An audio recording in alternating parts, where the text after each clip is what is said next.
I pretty much fell ass backwards into this life. If you said to me in like 2012, you're gonna own a vegan donut shop in Rochester, I just would have went, no, no, that's not gonna happen. But it did. It was like kind of like a wake-up call for me one day when I was here, and it was like 6:30 at night, and my dishwasher had called in sick, and I was washing trays, and I was like, really?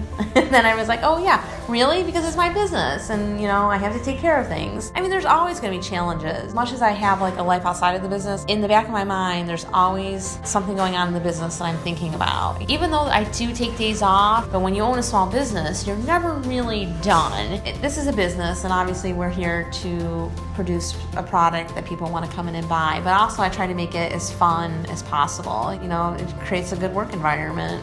This place would not exist without the team of people that work here, because it really does take a village to create a beautiful donut. I mean, it really does. So I went to RIT for photography, and I wasn't making enough money doing the freelance work, and so I got a job at a local restaurant doing the desserts. From working in that one restaurant, I started Pudgy Girl. One thing led to another, and then I opened Misfit Doughnuts and Treats. What happened was I fell in love with Rochester while I was living here. I really feel a true sense of community here. There's so much culture here. I definitely think Rochester is becoming a food scene.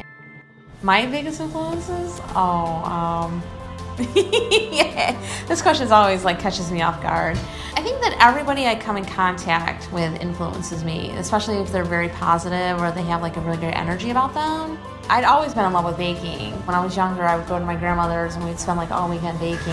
And then when I became vegan, I went through and veganized all of her recipes. Some of the recipes that I use now are her recipes. Everything is vegan here. It's not necessarily right there, like in the forefront, because I don't think it needs to be. I mean, I want to have people come in and try these delicious donuts, you know, and then be like, oh, by the way, this is vegan. And like somebody come in and they'll like buy a donut, and then they'll like come back the next time and they'll be like, that was the best donut I've ever had. How is that vegan?